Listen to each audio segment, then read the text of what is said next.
शरद पूर्णिमा का पावन पर्व हम सभी के लिए सबसे इम्पोर्टेंट इसीलिए है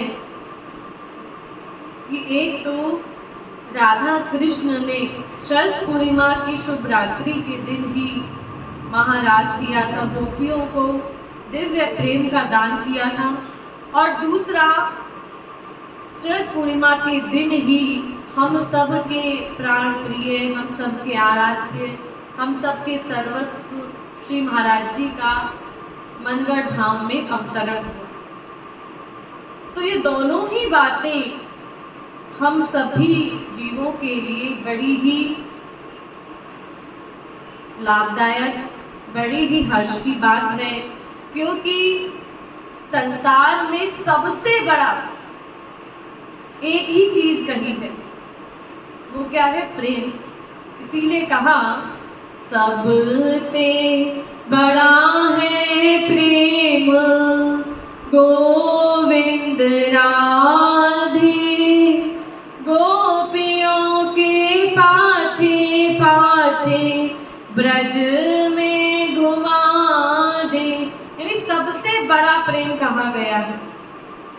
और ऐसा प्रेम जिसके अधीन स्वयं श्याम सुंदर है, गोपियों के पीछे पीछे घूमते हैं, याचना करते हैं, प्रार्थना करते हैं, गिड़गिड़ाते हैं। और वही दिव्य प्रेम, वही दिव्य खजाना श्री महाराज जी हम सब जीवों को देना चाहते हैं। क्योंकि गुरु की जो वाणी होती है, महापुरुष की जो वाणी होती है, वो बड़ी ही अलौकिक वाणी है, दिव्य वाणी है। तो वो बात सीधे हमारे हृदय पे जाकर के प्रभाव कर डालती है, ताकि हमारा जो ये मन है, अंतःकरण है, ये शुद्ध हो सके। और श्री महाराज जी ने हमें ना तो ही भगवान ने या महाराज जी ने कहा कि हमें जप करना है, पाठ करना है या माला फेरनी है, इस झंझट में भी नहीं पड़ना, क्योंकि ये सब हम करेंगे तो हमसे गड़बड़ी हो गई तो दंड और मिले। जैसे नवरात्रियां चल रही हैं, तो नवरात्रि में माँ का नियम है, आप अपनी मनमानी नहीं कर सकते कि आपका मन करा माता को हम काली चुन्नी उड़ा दें। अब लाल चुन्नी का विधान है तो हर कोई लाल ही लेके जाता है। तो माँ में यानी देवी देवताओं में नियम है, अगर नियम का पालन नहीं किया तो आपकी श्रद्धा नहीं देखी जाएगी, ना आपका प्रेम देखा जाता है। वहां नियम है। जैसे संसार में नियम है कि अगर लाल लाइट जल गई, हरी लाइट है, तो आपको क्या करना और क्या नहीं करना, आप अपनी मनमानी करेंगे दंड मिलेगा। तो ऐसे ही देवी देवताओं के हैं, लेकिन भगवान ने नियम नहीं रखा, ठाकुर जी ने कोई नियम नहीं रखा कि काली चढ़ाओ, लाल चढ़ाओ, पीली चढ़ाओ, नीली चढ़ाओ, जो मन में आए करो। क्योंकि हम जो है वो हम अपने हिसाब से चलते हैं, कोई हमसे कह करके कार्य कराए वो नहीं करते, हमारा जो मन करता है हम वो करते हैं। और मन चंचल है, एक जगह स्थिर रह ही नहीं सकता। तो गुरु की जो वाणी है, उनके जो आदेश हैं, अगर हम उसका 100% पालन करते हैं तब हमें भगवान मिले। और फिर जिनका हम जन्मोत्सव मना रहे हैं श्री महाराज जी का, उनको तो प्रसन्न करने का कार्य करना ही पड़ेगा। और वो प्रसन्न कब होंगे? जब हम उनकी आज्ञा मानेंगे, उनके आदेश का पालन करेंगे। और श्री महाराज जी ने अपनी हर जगह, वो कोई भी पुस्तक हो, हर जगह अपने आदेश लिखे हैं। अगर केवल उन्हीं बातों को मान ले, ना हमें जप करना, ना पाठ करना, ना अन्य कार्य करना, कुछ भी करना शेष नहीं रहेगा। श्री महाराज जी ने क्या कहा? श्री महाराज जी ने कहा कि श्री राधा कृष्ण ही हमारे सर्वस्व हैं। तो हमारी बात तो यहीं पे आके रुक जाती है, क्योंकि हमारा जो मन है, बुद्धि है, सुनते हैं कि भगवान मेरे हैं, सुना 1000 बार है, बचपन से सुनते आ रहे हैं। ऐसा नहीं कि बड़े होकर के हम समझदार हुए तब किसी ने समझाया है, छोटे से सुन के आ रहे हैं। कि भगवान ही हमारे हैं, पर माना था। और माना तो कितना माना, कितने परसेंट माना? 10%, 20%? माना हमने अभी तक नहीं है। सुना है, बोलते भी हैं, पर मानते नहीं, क्योंकि हमारी बुद्धि में तुरंत आता है भगवान, और हम वो हमारे कैसे हो सकते हैं? हम अज्ञानी हैं, भगवान तो सब ज्ञानियों के ज्ञानी, उनसे भला कौन सी बात छुप सकती है? हम माया के अंदर में हैं और भगवान मायाधीश हैं, तो हमारा और भगवान का मेल खाएगा ही नहीं। तो हम ये सोच करके भगवान का भजन करते हैं, ध्यान करते हैं, तो डर जाते हैं कि भगवान और हम में कोई बात मेल नहीं खा सकती। पर श्री महाराज जी ये बात जानते, क्योंकि जो गुरु होता है वो उन सब बातों को शिष्य की या भक्त की या जीव की हर बात जानता है। इसीलिए महाराज जी ने पहले ही कह दिया कि उन्हें अपने समान ही समझो। यानी हमारा जो विश्वास डगमगाता है संसार में, जब हम हार जाते हैं, थक जाते हैं, ध्यान देना, जब संसार में हमें ठोकर मिलती है या किसी ने कोई बात कही और हमें नहीं अच्छी लगी, हमने कुछ गलत नहीं बोला, कुछ किया नहीं, फिर भी वो हमें सुनाया जा रहा है, हमें ताने दिए जा रहा है और हम हार गए, थक गए, तो हम क्या करते हैं? डॉक्टर जब हार जाते हैं, बहुत कुछ किया, सब कुछ कर लिया, जो जो उन्हें समझ में आता था, अपनी बुद्धि से अपनी पूरी साइंस लगा दी डॉक्टर ने, लेकिन हार जाते तब क्या करता है? तब केवल उसका ध्यान भगवान पर जाता है।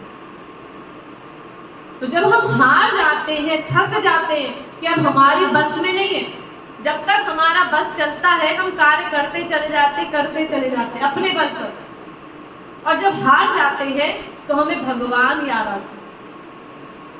पर हमें याद कैसे आए? क्योंकि हम तो भगवान को याद कर नहीं रहे।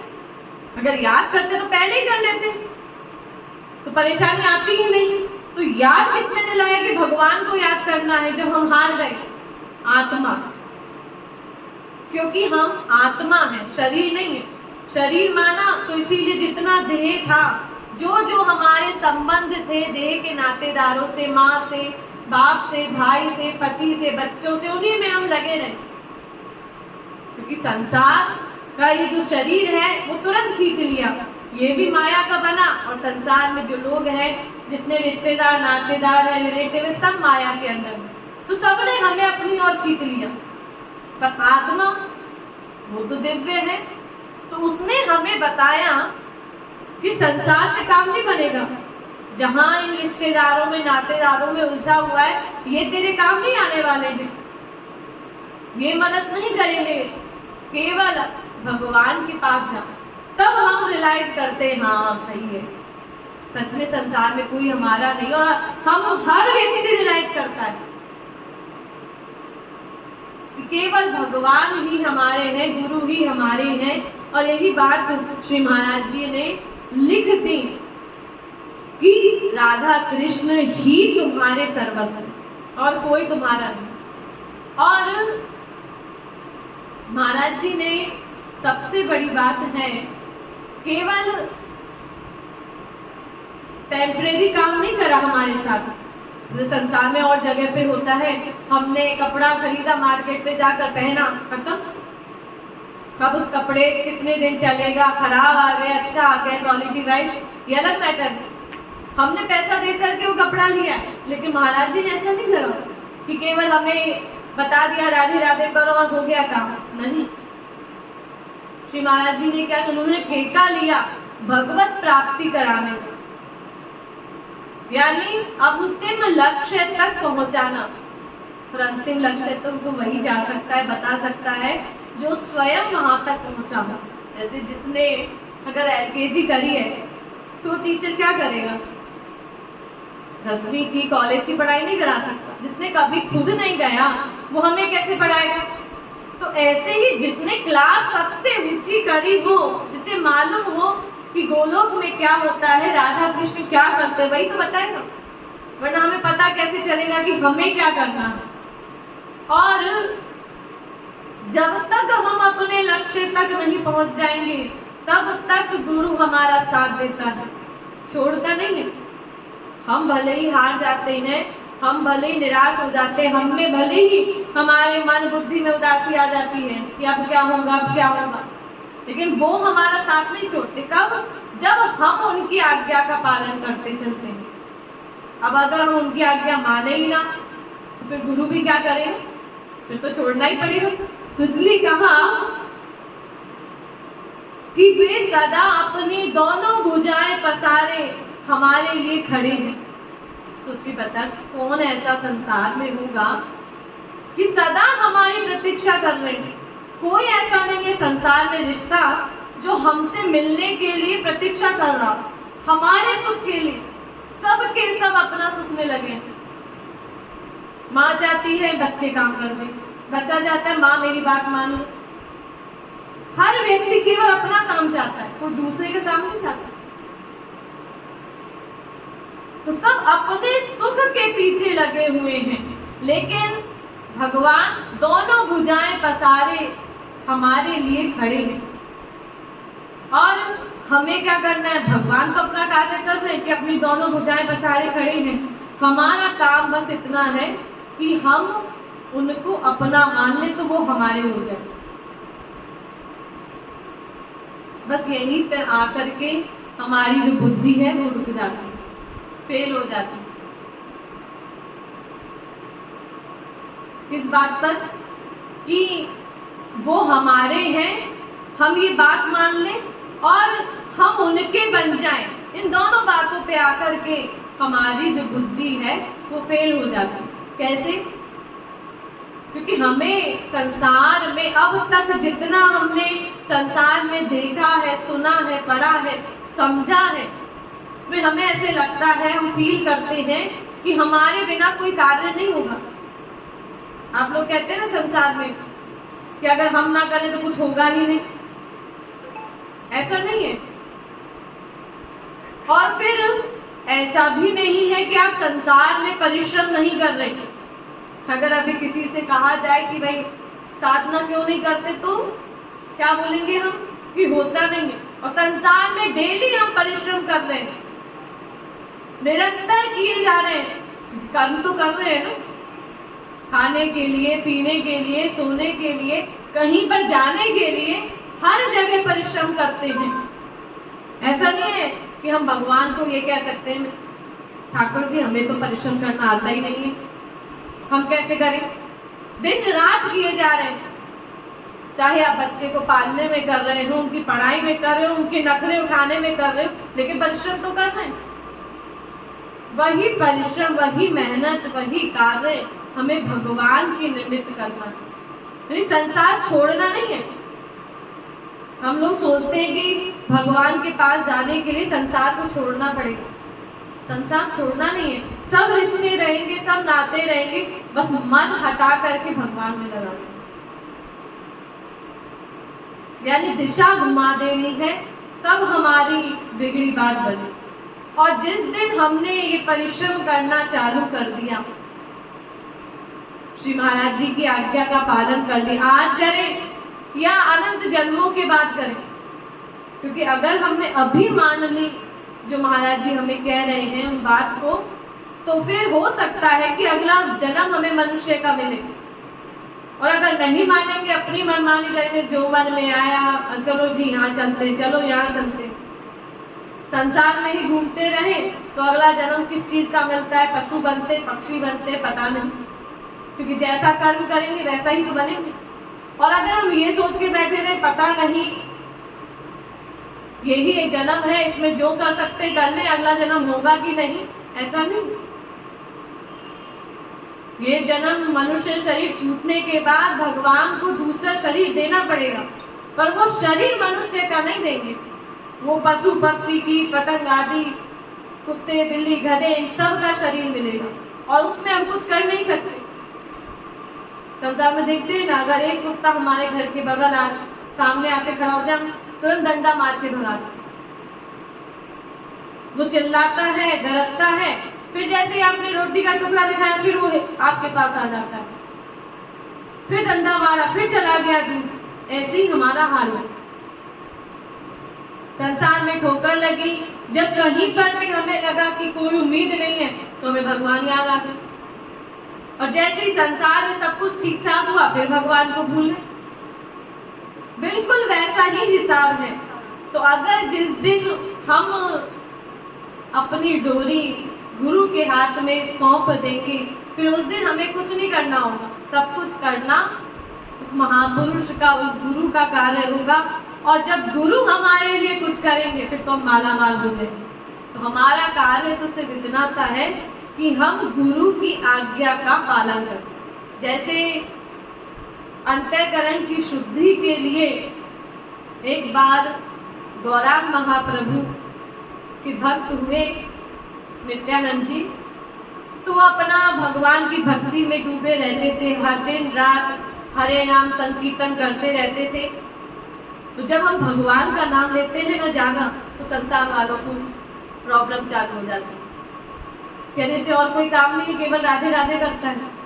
संसार में हम गाने सुनते रहे, इधर उधर घूमते रहे, किसी को प्रॉब्लम नहीं है। लेकिन अगर भगवान में मन लगने लगा, थोड़ा सा, ज्यादा भी नहीं, थोड़ा सा भी लगने लगा, अरे कोई काम ही नहीं है इसको, एक ही काम है केवल राधे राधे करना, कीर्तन करना, और कोई काम नहीं। तो नित्यानंद जी अपने भजन कीर्तन में डूबे रहते थे। अब एक वहां पर राक्षस था, उसे बड़ा खराब लगा कि ये दिन रात सब लोगों को लेकर के अपना कीर्तन करते हुए चलते हैं, हमारा भी समय खराब करते हैं, और जो लोग उनके साथ चलते हैं उनका भी समय खराब करते हैं। ऐसा उसका राक्षस प्रवृत्ति का था, इसीलिए ऐसा सोचता था। भगवान के कीर्तन के लिए, सत्संग के लिए उसने बहुत प्रयास किया अलग अलग तरीके से कि किसी तरीके से कीर्तन ना हो, कीर्तन बंद हो जाए। पर नित्यानंद जी तो महापुरुष, उन्होंने बंद नहीं किया। तो एक बार बड़े गुस्से में आकर के कि बंद नहीं करा, हमें नींद नहीं आती। जिनका मन भगवान में नहीं लगता, उनकी पहचान क्या है कि जैसे ही भगवान की चर्चा हो वो सुन नहीं सकते, उनका मन भागता है, चलो चलते हैं यहां से, बोर हो रहे हैं। क्यों? क्योंकि मन तो संसार की विषय वस्तुओं को, संसार की चीजों में उलझा हुआ है, भगवान की चर्चा सुन ही नहीं पाएगा मन। जिसका मन जितना भगवान में डूबा होगा, भगवान से प्रेम होगा, वो भगवान के वातावरण को, भगवान के सत्संग के माहौल को छोड़कर नहीं ला सकता। और जितना मन गंदा होगा उतना ही हमें आलस्य आएगा, नींद आएगी, भगवान की बातें सुनने में रुचि नहीं होगी। बस बस कितनी देर हो गई बोलते बोलते, बस बंद हो। इसका सीधा सा क्या मतलब? मन बहुत गंदा है। जितना मन गंदा होगा उतने ही परसेंट भगवान की बातें हमें अच्छी नहीं लगेंगी। जितना शुद्ध होगा उतनी और सुनने को मिले, और मिले, और मिले, कहीं से भी मिले। श्री महाराज जी कहते हैं अगर हम खुद भी ना सत्संग में ना भी सुन पाए, नहीं जा पाए किसी कारणवश, तबीयत ठीक नहीं है, कोई कारण है, तो घर में बैठ करके हम किताब में पढ़ के देखें, तब समझना चाहिए कि हाँ हमारी भक्ति हो रही है। एक दिन भी अगर हमारा ऐसा चला जाए कि भगवान की भक्ति ना करें, कीर्तन ना सुन पाए, भजन ना सुन पाए, किताब ना पढ़ पाए, तो मन दुखी होने लगे। जैसे संसार में कोई वस्तु नहीं मिलती, आप पूरी मेहनत लगा रहे हैं कि हमारे ये चीज मिल जाए, फिर भी नहीं मिल पा रही तो हम दुखी हो जाते हैं। और जब दुखी होते तो आंसू भी आ जाते। बहुत प्रयास किया मिल जाए, फिर भी नहीं मिला।